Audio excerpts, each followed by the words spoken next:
No doubt there, my friend.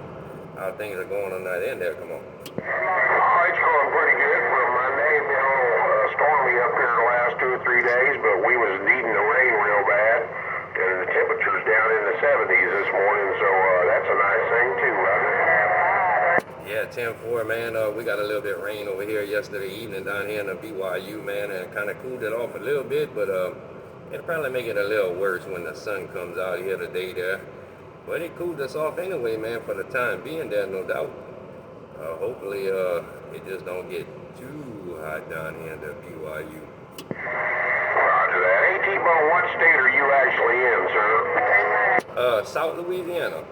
I'm smack dab in the middle of South Louisiana, right in the middle, all the way at the bottom there, Bree. Roger that. I knew you was down in there somewhere. I've heard you talking in there before, but I never did know. I knew you was down in that bayou country down there. I just didn't know for sure what spot there, Roger. 10-4, Roger there. I'm about 15, 20 miles south of Lafayette, Louisiana there, come on. Roger that. Well, man, I'm telling you, you are stroking it out here today. Yeah, that's just Mother Nature, man. Good old Mother Nature. Maybe she fell on my antenna there, Breaker. Why, boy, you doing that there? Well, that's a good thing. That's a good thing, because it's making that antenna of yours just come alive, brother. Yeah, 10-4, Roger, man. I got some 5 elements on the flat side there. That's what I run here. 55 foot high down here in the BYU there, Break. Well, it sure is a good sounding station there.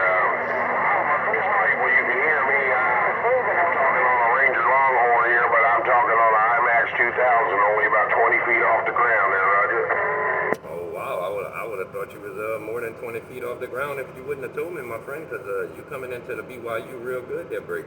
Roger that. Well, I'm getting ready to bump her up about another 15 feet, and I'm getting a little bit too much static where it's at, but it's doing the job for me there, Roger. Yeah, 10-4, man. Them imax 2000s, they okay. A good bang for the buck. You know, they're not like the Antron 99 is a half wave, but the imax 2000 is a 5/8 wave, so they got a little bit better ears on them there, Breaker. Roger that. Yeah, they kind of look almost the same, only imax I think is a two-stage, and I mean the Antron is a two-stage, and the imax is a three-stage, 24 feet. And actually, they say that these are a three-quarter wave, and they got the first two stages has got kind of a capacitor in them. It's supposed to your dB gain there, Roger. Yeah, something like that, man. I've never ran an imax 2000. We have a local that does is a backup antenna. I have an Antron 99 for local talking, but I used to have a Mako 5000 up there, and from the Mako 5000 to the Antron 99, the ears are not quite as good there, Brick. Yeah, roger that. Yeah, I got a couple of buddies up there to run them 5000 to say that they like them a lot better. I just happened to have a ham buddy over here a few miles away from me, and he had this imax laying on the side of his garage. It was something he was using on 10 meters, and he wasn't using it. My old ground plane that I did have was getting pretty beat up. So I made him a right steel, gave him $75 for it, put that thing up, and I'm real happy with the way it works. Oh yeah, man. I don't have no complaints about the imax 2000s, man. They some good performing antennas, you know. Good bang for the buck too, you know, for somebody not looking to spend a whole lot of money, man. Them imax 2000s definitely perform that break.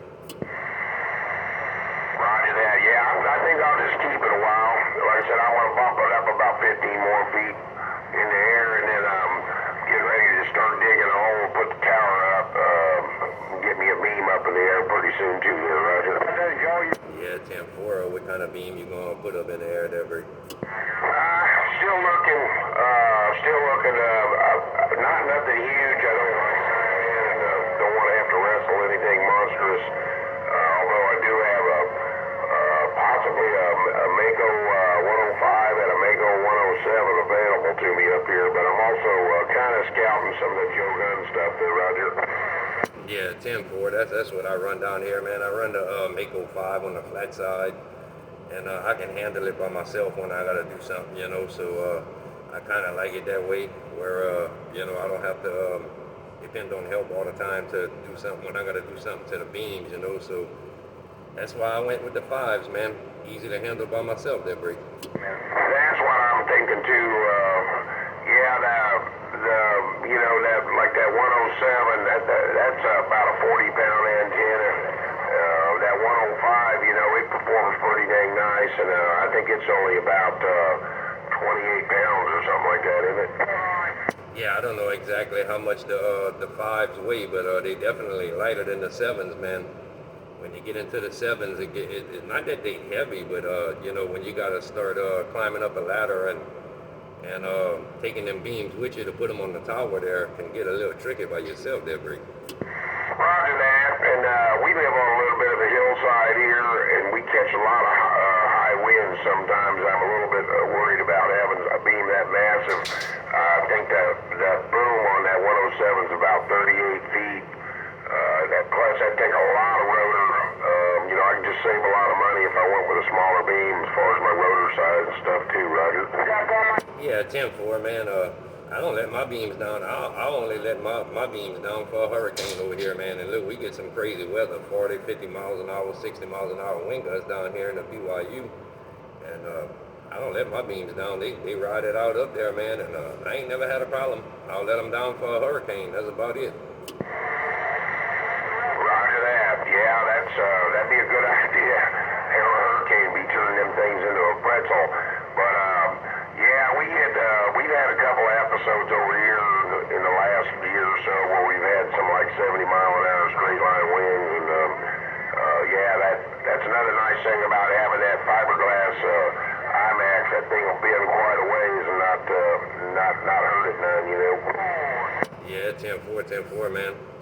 Definitely, man. And even the Mako 5000s, man. I think the Mako 5000s, if I remember correctly, are rated for like 90 miles an hour winds or something like that. I mean, my Mako 5000 did good when I had it up there. Just some years ago, it crashed the ground and kind of messed up my Mako, and I got to repair it, and I want to put it back up there. Kind of just never got around to it, Debris. Roger that. Yeah, like I said, I got a buddy who runs a Mako 5000, and man, he blasts me for, he's about 35 miles from me. He blasts me off that thing, but he's also running a Joe Gun 5, though.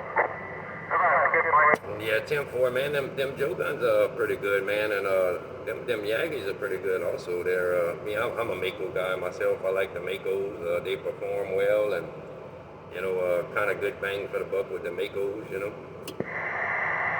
Roger that. Well, the nice thing about the Makos too is they're pretty well made antennas. Poor guy like myself living off of Social Security. Yeah, I can through R&L you can get the 4-element now for like $269 or something, and I'm 3 1/4. Yeah, 10-4. I get all my parts through antenna parts outlet. You know, you can get piece by piece or whatever. That's usually where I get something when I need to repair something or something like that. You know, is antenna parts outlet there. Come on. I'm not familiar with that. I'll have to look that up online there. Antenna parts outlet, you said? Yeah, 10-4, antennapartsoutlet.com. Oh, I'll look that up, brother, because, yeah, I mean, I ain't above building me a beam, you know. I just didn't know where I could go get the parts. Thank you, Missouri. Come on. Yeah, 10-4 on an antenna parts outlet, you could get, you know, piece by piece, or, you know, if you just need one piece to repair something, you know, you can get you one little piece or whatever. It's usually not, the parts are usually not too expensive on antenna parts outlet. It's usually the shipping that they get you with their break. Hey, Doug, get back from plugging something in. I never ship anything. I think R&L was charging about $30 to ship a beam to me. Now they bumped it up another $10. I think it's, I talked to him the other day, I think he wants $40 or $45. Oh yeah, man. It's the shipping where they get you. I don't think it matters where you order from. It's the shipping that they get you with. But when they say you gotta pay to play, man, it don't matter what the hobby is. You want to play, you gotta pay. Boy, ain't that so.